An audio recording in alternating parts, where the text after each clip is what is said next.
Drusos, la religión sin ritual. Esto es Revistas en la Red. Hola, Maya. Jorge, ¿qué tal? Venimos a presentar una nueva web de creo no habíamos hablado hasta ahora. Se llama isracast.com. Isracast, como suena, es una red de distribución multimedia que tiene sus oficinas en Jerusalén y que trabajan desde hace unos 4 o 5 años proporcionando material para estaciones de radio, sitios web, etcétera. Y a nosotros nos ha interesado un artículo publicado hace poco tiempo que hablaba de los drusos israelíes. Y esto es lo que queríamos traer a debate aquí para que ustedes conozcan un poco más de la realidad israelí. ¿Quiénes son los drusos? Pues los drusos es un pueblo que habita en parte en Israel, aunque la mayoría de ellos están en Siria y en Líbano. Es un pueblo que habla árabe, de ascendencia árabe, pero que todos, no se considera claro, árabe. Que todos diríamos, sí, los drusos son árabes. Bueno, pues ellos a sí mismos no se consideran árabes. Y hasta tal punto no se consideran árabes que participan en el ejército de Israel y son de los primeros en la línea de fuego de cualquier batalla. Sí, son casi élite, ¿no? En el ejército. Sí, no, más que élite, ellos se dedican a labores muy específicas, por ejemplo, como exploradores, detectando las huellas que quedan en la arena en la persecución de terroristas o lo que sea, porque están muy especializados en el terreno, conocen muy bien cada piedra y cada roca del norte de Israel, que es la zona donde suelen habitar.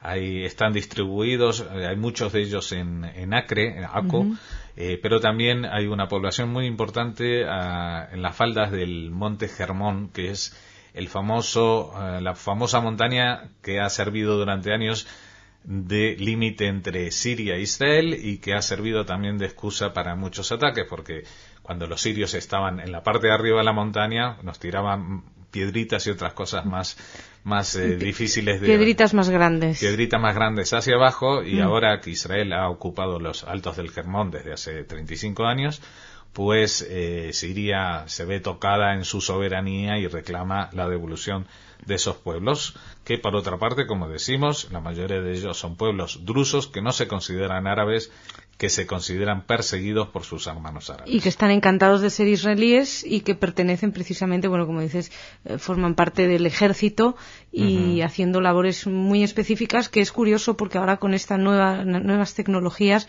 uno no se imagina que todavía hay gente en el terreno viendo las huellas y cosas por el estilo. Sí, no. Cuando hay tiempo se puede ir con un aparatito. Cuando no hay tiempo hay que confiar en ellos. Ellos, te digo, trabajan en cuerpos de élite del Tzahal y también en la Gendarmería de Fronteras, el Mishmar HaGvul, que son los que también tienen una labor, digamos, en otros países. Ser gendarme de frontera es un tío que trabaja en un aeropuerto y más o menos tiene que filtrar si viene algún alijo de drogas o cosas así.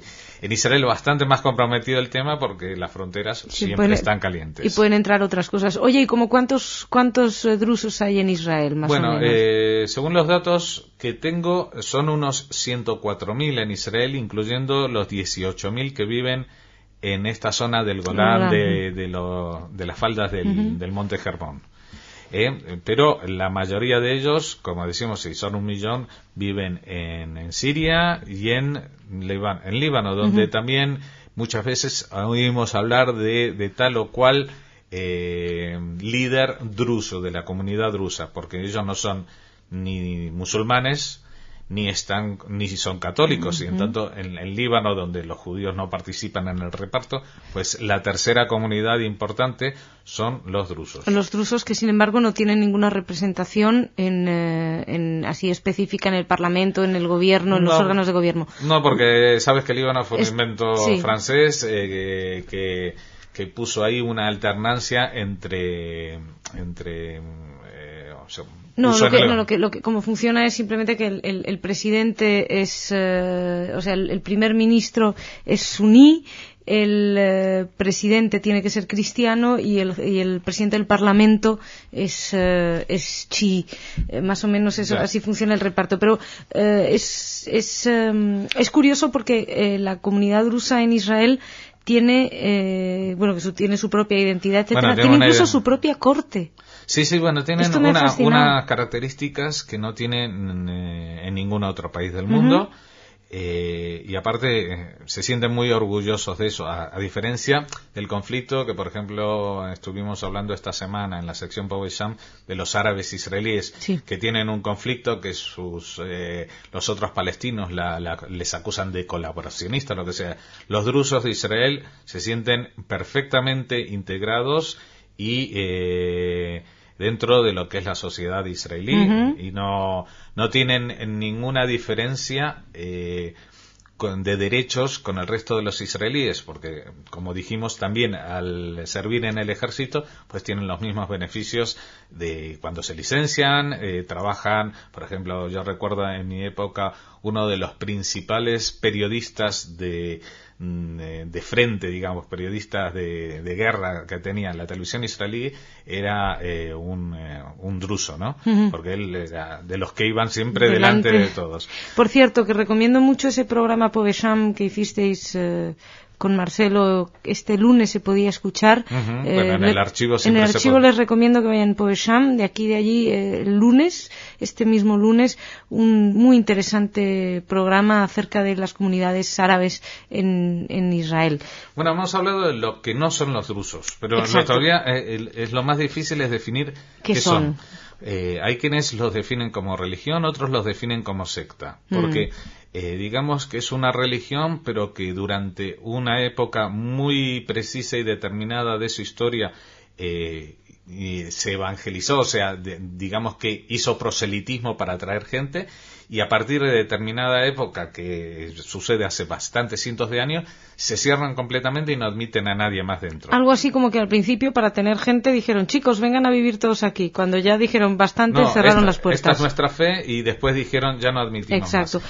Es muy curioso porque la verdad es que leyendo las cosas en las que creen, es como una especie de Max Mix de como los grandes éxitos de las grandes religiones en una, ¿no? Sí, bueno, en ese sentido sí podría parecer un poco budista, en el sentido de que admiten a muchas religiones o partes de muchas religiones, pero si hay algo que los caracteriza es un monoteísmo fundamentalista, yo diría. Exacto. O sea que ellos le recriminan, digamos, al cristianismo, por ejemplo, la Trinidad, los santos, etcétera, incluso al judaísmo, algunas cosas, y ellos dicen que se apoyan en todo lo que era los que son profetas del monoteísmo. Sin embargo, hago aquí, un pequeño paréntesis. Ellos sí que reivindican también los filósofos griegos, que precisamente monoteístas no eran. Incluso hablan de Sócrates, Platón, Aristóteles, que no eran los más representativos. Seguramente extraerán de estos filósofos griegos los párrafos que anuncian. Por eso digo yo que esto es como el Max Mix. Estos dicen que la religión drusa hunde sus raíces en el ismaelismo, que es un movimiento religioso filosófico fundado durante el califato de los fatimís en Egipto en el siglo X. Durante el reinado de Al-Hakim, en este periodo, el credo de los rusos empezó a fundir el monoteísmo islámico con lo que tú decías, la filosofía griega, pero también con influencias hindúes, del hinduismo. Pero, como dijimos, se hizo proselitismo de este nuevo credo. Pero como 20 añitos de proselitismo y chao. A partir del año 1000 hasta el año 1050, que la comunidad se cerró a toda influencia extranjera. Los primeros drusos se asentaron en lo que hoy día es el sur del Líbano y el norte de Israel, en los tiempos de la conquista otomana de Siria, o sea, principios del siglo XVI, 1516. También vivían en una colina cercana a la ciudad de Alepo, en Siria, que hasta el día de hoy se conoce como la colina drusa. Ellos tuvieron problemas con los cristianos maronitas en Líbano en 1860, y bueno, consiguieron una administración autonómica del monte Lebanon, pero nunca llegaron a tener un poder real, y por lo tanto siempre han sido minorías. Aunque los franceses en el 21 quisieron darle a los drusos su propio estado. Quisieron crear, pero no, en esta les salió mal, no lo consiguieron. No consiguieron hacerlo. Así que bueno, durante el mandato británico, pues tomaron parte con la relación con... No, ellos, durante la Guerra de Independencia, ellos rechazaron participar en el conflicto árabe-israelí. Sí. No participaron, pero a partir del 48, cuando se quedaron dentro de Israel, que sí que se hicieron israelíes. No, nunca han sido no han tenido nacionalismo árabe en ningún momento. Algo gracioso curioso de la religión es que consideran del Antiguo Testamento Adán no es el primer ser humano, sino el primero en creer en un solo Dios. Sí, lo toman como una parábola. Bueno, pero yo creo que a estas alturas mucha gente toma como una parábola. Sí, pero no muchas religiones. Eso es cierto. Y entre los profetas o mentores de las tres religiones monoteístas, o digamos profetas que ellos destacan, está Jetro, que era el suegro de Jacob, Moisés, Juan Bautista, Jesús de Nazaret, Salmán el persa y Muhammad, Mahoma. Sí, y también tiene Aketanón. Akenatón, estoy yo fatal. Este era el faraón egipto que quiso imponer el monoteísmo en el antiguo Egipto y no le fue bien. Sócrates, Platón, Aristóteles y Alejandro el Grande.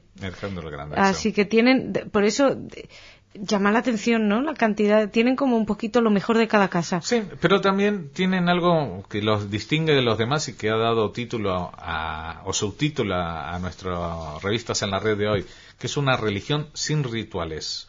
O sea, ellos no tienen ni fiestas, ni ceremonias, ni ayunos. Año Nuevo tendrán, ¿no? Bueno, ellos festejarán sus ciclos, pero que cada uno ayuna cuando cree que es necesario y festeja cuando cree que es necesario y reza de la manera que cree que es necesario. Bueno, sí tienen algunos preceptos que serían, por ejemplo... Son como los mandamientos de ellos. Sí. Que es decir la verdad en vez de rezar. Ellos no rezan, ellos dicen la verdad. Ayudar a sus hermanos. Ayudar a sus hermanos es más importante que la caridad. Así a lo grande, efectivamente. Abandonar las antiguas creencias. El paganismo. El paganismo, sí. Purificarse de las herejías en lugar de hacerlo a través de peregrinaciones. Efectivamente, aceptar la unidad de Dios, o sea, el único Dios, que solo hay un Dios. Y someterse a la voluntad de Dios en vez de luchar contra eso, sí, que eso sí que es un toque muy budista que decías antes, o incluso hinduista. Es curioso porque también es una religión bastante cerrada, es cerrada, como bien has dicho, pero muy ocultista, porque es secreta y está oculta, no pueden conocerla, los que no son drusos no la conocen. Tienen libros accesibles solamente para los iniciados, que se llaman los Ukal, que son los conocedores. Ukal, y los Hual son los que son drusos pero que no han accedido a estas enseñanzas. Exacto. Pero algo gracioso, o otra vez curioso más que gracioso, es que hay más mujeres dentro de estos iniciados en los textos ocultos que hombres. Sí. Lo que habla de que es un elemento que los diferencia del entorno de lo que es la mujer en la cultura árabe. Pero ellos te dirían, es que no somos árabes. No, exacto. Pero en común con los árabes y también con los judíos, o por lo menos en algunas partes, tienen prohibido comer cerdo, fumar y beber alcohol, con lo cual tienen una vida muy sana. Efectivamente. Y debe ser de vida muy prolongada. Lo de fumar creo que es una incorporación de ellos, porque los musulmanes, los judíos desde luego sí, y los musulmanes creo que también pueden fumar sin problema. O sea, el alcohol musulmanes y el cerdo, pues eso, judíos y musulmanes. Bueno, y otra cosa que es importante destacar dentro de la imbricación de los drusos en Israel. Cuando nació el Estado de Israel en el 48, en el primer curso lectivo solamente 980 niños se apuntaron a la escuela, unos 880 chicos y 100 mujeres. 30 años después ya eran 18.729 los estudiantes, lo que había aumentado casi en 20, se había multiplicado por 20. Hoy en día son 30.000 los estudiantes drusos en el sistema escolar, y que suponen más que el porcentaje que son en la población en Israel. Es un dato muy significativo. O sea, que crecen mucho los drusos. No, quiere decir que están muy alfabetizados, que están muy integrados en el sistema educativo, cosa que no sucede, por ejemplo, con los árabes israelíes, que tienen una deserción mayor, o con los judíos también, que pueden tener un mayor índice de deserción escolar. Estos, los drusos, están integrados totalmente. Ellos tienen, como decías, su propio sistema para resolver conflictos judiciales de cierta categoría en el seno de su comunidad, total libertad religiosa, y las mejores perspectivas educativas y de integración social. Seguramente los drusos de otros países no lo tienen tan fácil. No lo tienen tan fácil, y seguramente hasta podrían envidiarles. Bueno. Esto es lo que son los drusos, un pueblo particular dentro de la demografía israelí, y esto lo queríamos presentar como parte de los artículos que trae esta web, Isracast, www.isracast.com. Esto ha sido el Revistas en la Red de hoy. Gracias, Masha. Por favor. Y la semana que viene otra nota interesante sobre judaísmo, Israel y quién sabe qué más.